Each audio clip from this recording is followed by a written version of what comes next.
Continuons avec la base du chapitre 2. Et dans cette partie, on parlera de comment on fait des calculs et des différents types pour les variables. Commençons avec les types numériques de base. Donc on a le type char qui sert à la fois pour stocker par exemple le caractère A, mais on peut également y stocker à la place une valeur numérique entière. Donc c'est pour ça qu'il est dans ce tableau.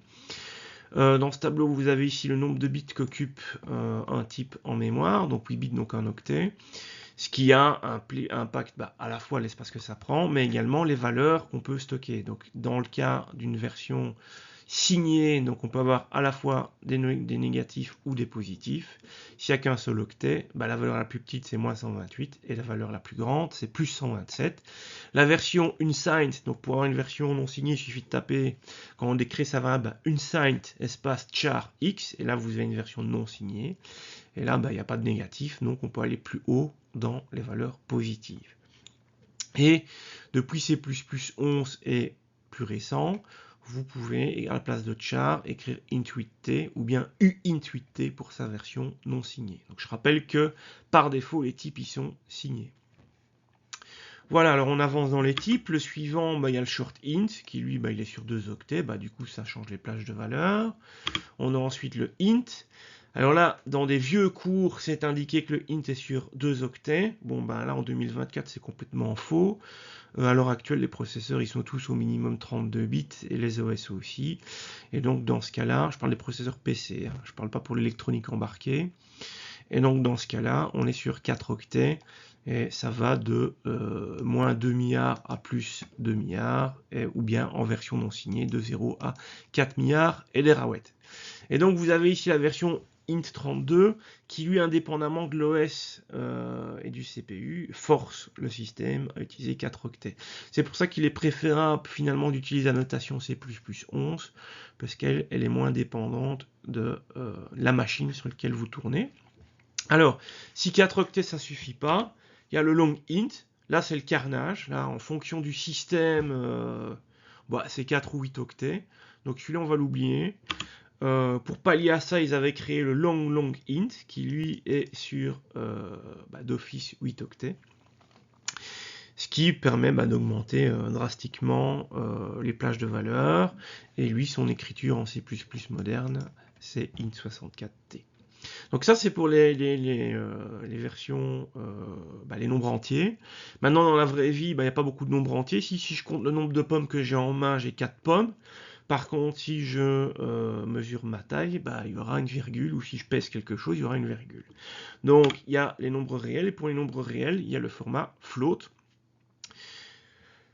qu'on a vu dans le cours théorique, qui, je rappelle, il est sur 4 octets, mais je rappelle que il y a des plages de valeur ici assez étendues, mais il y a une erreur de précision. Par exemple, la valeur 0,55 n'existe pas dans le format float, on ne sait pas le stocker. Ça sera une approximation. Et donc, il y a une certaine précision, on estime que les 7 premiers chiffres de la valeur stockée sont corrects, dans la majorité des cas. Si maintenant cette précision n'est pas suffisante, il y a le format double qui est en 64 bits, et dans certains systèmes, il y a le format long double qui est en 80 bits, qui augmente la précision. Alors il y a d'autres types de données que des types numériques. Le char, on l'a vu, il était dans les types numériques, mais je rappelle qu'il peut servir aussi pour stocker un caractère textuel. Donc on a ici à droite la déclaration de la variable toto, c'est un char, et un caractère unique, c'est entre guillemets, apostrophes qu'on le déclare. On a vu que c'était un seul octet. Par contre, avec le C++ moderne, il y a moyen que ça occupe plus qu'un octet en fonction du jeu de format des caractères utilisés quand on compile. Mais on ne va pas rentrer dans ce détail-là, ça c'est du C++ avancé. Pour les chaînes de caractères, il y a le format string. Attention que tous les types vus précédemment, c'est la même chose en C. Par contre, le format string, lui, c'est spécifique au C++. Il n'est pas en C. Donc en C, il n'y a pas. Et donc là, c'est pour une chaîne de caractères, donc plus qu'un caractère. Et comme c'est plus qu'un caractère, vous voyez ici, c'est entre guillemets, donc entre apostrophe un caractère, entre guillemets une chaîne de caractères. Faut pas oublier que pour string, il faut inclure la bibliothèque string, que c'est dans l'espace de nom std, mais ça on a déjà vu précédemment. Alors sur combien de bits ça occupe, bah, ça dépend de la taille de votre truc, quoi. Donc là c'est variable. Ensuite, il existe aussi le type bool, pour le booléen, pour un bit en fait, pour du binaire. Donc soit ça contient 0 ou bien true ou false, donc vrai ou faux. Voilà, alors on pourrait s'attendre que ça n'occupe qu'un seul bit, mais non, ça occupe un octet complet. Donc il n'y a que deux valeurs possibles, mais ça occupe un octet complet. Il y a une raison technique à ça, c'est parce que l'informatique, que ce soit électronique embarquée ou les ordinateurs PC, les accès aux cases mémoire se font tous les 8 bits. Voilà, donc je ne sais pas accéder au bit 53 en direct, on travaille octet par octet. Donc par facilité, un booléen occupe 8 bits d'espace mémoire. Et alors il existe également le type void. En fait ça sert à rien de créer une variable de type void, parce que c'est un type qui ne stocke rien. Bon, on verra plus tard qu'il y a dans certains cas de figure c'est utile, mais là, créer une variable de type void, il n'y a aucun intérêt. Et évidemment, ça occupe 0 bit vu qu'on ne stocke rien. On a beau typer de façon statique, des fois on a besoin de transférer des valeurs d'une variable à l'autre, et ces variables peuvent potentiellement avoir des types différents. Et donc il est possible par exemple, de transférer un entier dans un float et vice versa, mais avec une troncation éventuelle. Donc on a un exemple ici de conversion implicite. On a le variable x qui est un float qui contient ici, vous voyez la valeur 3.5. Je rappelle que là, c'est pas une virgule, mais c'est un point en programmation. Donc en mathématiques c'est virgule, mais ici c'est point. Et donc x vaut bien 3,75. Si maintenant je veux prendre la valeur de x et la stocker dans y, mais qui lui est en entier, donc lui il ne peut pas prendre ce qui est à droite de la virgule, donc tout ce qui sera à droite de la virgule va être supprimé automatiquement, et donc lui y il vaudra la valeur 3. Il n'y a pas d'arrondi, c'est vraiment on supprime tout ce qui dépasse, quoi. Et si maintenant après y, je veux écraser la valeur de x avec ce qu'il y avait dans y, comme y vaut 3, x, le 3,75 va être écrasé par la valeur 3. Hein. Le virgule 75 ne va pas réapparaître par magie. Voilà. Donc ça, ce sont des conversions implicites. Donc on peut mélanger ici les types dans les opérations. Mais voilà, il faut faire gaffe à ça, qu'il y a des troncations. Il y a également les conversions explicites. Donc prenons un exemple, j'ai la variable A qui est un entier qui vaut 10, B qui est un entier qui vaut 4, et je veux effectuer ici l'opération A divisé par B. Donc divisé par 4, ça doit faire 2,5. Je stocke ça dans un float que j'appelle x, et si j'affiche le résultat de ça, la valeur x vaut 2. Alors que je m'attendais à ce que ça fasse 2,5, vu que je faisais 10 divisé par 4. Comme 10, c'est un entier, et 4, c'est un entier, enfin comme A et B sont des entiers tous les deux, le système va faire une division entière, donc il ne va pas créer de virgule, quoi. C'est pour ça que x vaut 2. Si maintenant je veux, mais je me rappelle que A et B sont entiers, donc, mais ce que je veux, c'est pas une division entière, je peux ici forcer le système, on voit sur la dernière ligne, avec ici, je veux que le résultat de mon opération soit une valeur réelle. Et donc dans ce cas-là, il sait, ah ouais, ok, bon, j'ai compris, je vais te faire une vraie division et pas une division entière. Et là, ça marche, y vaut bien 2.5. Alors, on peut faire aussi autrement, on peut convertir uniquement la variable A le temps de l'opération. Donc en écrivant comme ça, A devient une valeur réelle. Et donc c'est une valeur réelle dans ma division, d'office il fera une division avec un résultat réel. Voilà, il y a un peu deux façons de faire les conversions explicites. Soit on convertit le résultat d'une opération, soit une variable. Alors, petite aparté, faites attention que dans les conversions, qu'elles soient implicites ou explicites, peu importe, il n'y a pas de vérification de débordement. Donc, dans l'exemple ici, j'ai x qui contient la valeur 8 milliards. Je prends la valeur de x et je veux la stocker dans A qui est un entier. sauf que A, lui, son maximum en positif, c'est 2 milliards et quelques. Donc A va bien valoir quelque chose, mais pas 8 milliards, parce qu'il ne sait pas stocker la valeur 8 milliards. Donc on voit que A vaut un peu n'importe quoi, et ça compile, ça passe, il n'y a pas de message d'erreur, tout ça, et à la fin de votre exécution, le résultat il n'est pas bon. Voilà, à vous de trouver pourquoi. C'est parce qu'il y avait un débordement de valeur. Vous stockez quelque chose de trop grand pour la variable A. On va passer maintenant à la partie opérateur pour les calculs. Bon, le premier c'est l'affectation, mais ça on l'a déjà vu 1 million de fois. Ce qui déroute quand on commence la programmation, c'est l'affectation, les d'office de droite à gauche. Quand on est petit, à l'école, on nous apprend d'écrire nos calculs et puis égal résultat. Ici, c'est l'inverse, le calcul est à droite et le résultat est à gauche. Ça, c'est l'affectation simple. Voilà, des petits exemples, tout ça. Et on peut aussi faire en programmation l'affectation multiple. Donc, dans ce cas-ci, j'ai 3 variables et je veux leur mettre toutes les 3 la même valeur. Et donc, la valeur que je veux mettre dans ces variables, je la mets à droite de mon équation. Comme dans l'exemple ici à droite.